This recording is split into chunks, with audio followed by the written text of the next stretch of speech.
ঢাকার উত্তরায় বিমান বাহিনীর একটি প্রশিক্ষণ বিমান বিধ্বস্ত হওয়ার ঘটনায় এখনো পর্যন্ত ১৯ জন নিহত হয়েছেন, আহত হয়েছেন ৫০ জনের বেশি।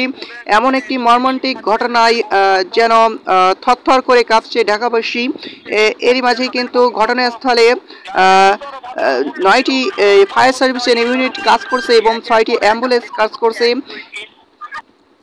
আজ দুপুর 1টা ৬ মিনিটে বাংলাদেশ বিমান বাহিনীর F-7 বিজিআই প্রশিক্ষণ বিমানটি উড্ডয়ন করে। এরপর বিমানটি বিধ্বস্ত হয়ে উত্তরার মাইলস্টোন স্কুল অ্যান্ড কলেজের হায়দার হল নামের একটি ভবনের ক্যান্টিনের ছাদে গিয়ে আছড়ে পড়ে। এই বিমানটি তাৎক্ষণিকভাবে ঘটনাস্থলে একজনের মৃত্যুর খবর নিশ্চিত করে ফায়ার সার্ভিস।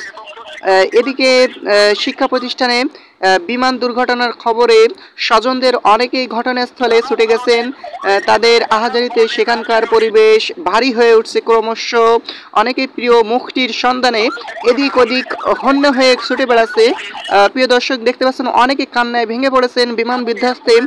বিমান হতাহতের ঘটনায় জরুরি প্রয়োজনে জাতীয় বার্ন অ্যান্ড প্লাস্টিক সার্জারি ইনস্টিটিউটে জরুরি হটলাইন চালু করা হয়েছে। এবং এদিকে ভয়াবহ এই বিমান বিধ্বস্ত হয়ে হতাহতের ঘটনায় আগামীকাল মঙ্গলবার একদিনের রাষ্ট্রীয় শোক ঘোষণা করেছে সরকার।